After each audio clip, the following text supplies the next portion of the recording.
Good morning, student. Today's topic nature of financial management. वित्तीय प्रबंध की प्रकृति। वित्तीय प्रबंध की प्रकृति का अध्ययन करने के लिए दो बातों पर विचार करना आवश्यक है। पहला, विज्ञान का अर्थ और कला का अर्थ, यानी वित्तीय प्रबंध एक विज्ञान है और वित्तीय प्रबंध एक कला है। विज्ञान एवं कला के रूप में वित्तीय प्रबंध की प्रकृति को समझने के लिए पहले यह समझना आवश्यक है कि विज्ञान क्या होता है और कला क्या होती है, और उसके बाद इस बात पर निर्णय लिया जा सकता है कि विज्ञान है अथवा कला। विज्ञान का अर्थ मीनिंग ऑफ साइंस, किसी भी प्रकार का व्यवस्थित ज्ञान जो किन्हीं सिद्धांतों पर आधारित हो, विज्ञान कहलाता है। यह ज्ञान का वह स्वरूप है जिसमें अवलोकन एवं प्रयोग द्वारा सिद्धांत प्रतिपादित किए जाते हैं तथा कारण एवं परिणाम के संबंध में स्थापित किया जाता है।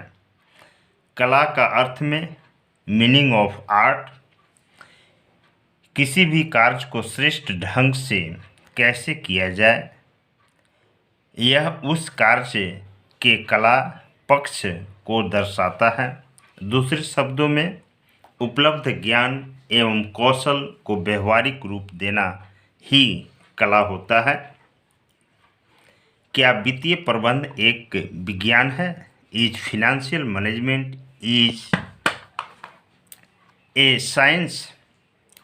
वित्तीय प्रबंध को विज्ञान के अर्थ की कसौटी पर रखा जाए तो निश्चित रूप से यह कहा जा सकता है कि वित्तीय प्रबंध एक विज्ञान है।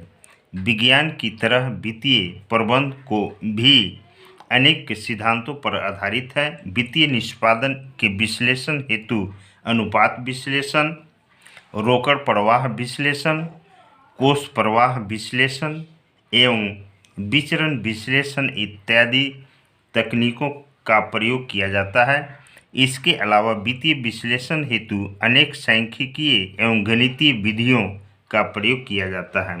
इस प्रकार संक्षेप में कहा जा सकता है कि वित्तीय प्रबंध के सिद्धांतों के बिना वित्तीय प्रबंधक वित्तीय प्रबंध नहीं कर सकता है। इस प्रकार यह कहा जा सकता है कि वित्तीय प्रबंध एक विज्ञान है। क्या वित्तीय प्रबंध एक कला है? Is financial management an art? कला का अर्थ यह होता है कि कोई कार्य अच्छे ढंग से कैसे किया जा सकता है। यदि वित्तीय प्रबंध को कला के अर्थ की कसौटी पर रखा जाए तो निश्चित रूप से यह कहा जा सकता है कि वित्तीय प्रबंध एक कला है, क्योंकि वित्तीय प्रबंध के कला के सभी लक्षण पाए जाते हैं। वित्तीय अधिकारी को वित्त प्रबंध की अनेक समस्याओं को हल करना पड़ता है। समस्याएं निम्न प्रकार की हो सकती है। पहला, वित्तीय नियोजन, मूल्य निर्धारण। प्रबंध की अनेक समस्याओं को हल करना पड़ता है, जिसमें तीसरा लाभ नियोजन, चौथा पूंजी की मात्रा, पांचवा वित्तीय नियंत्रण, छठा विनियोग इन्वेस्टमेंट, स्थिर और चल संपत्तियों का प्रबंध, आठवां बजटिंग। यानी वित्तीय प्रबंध के सिद्धांतों के साथ साथ बुद्धिमत्ता और सूझबूझ की आवश्यकता होती है।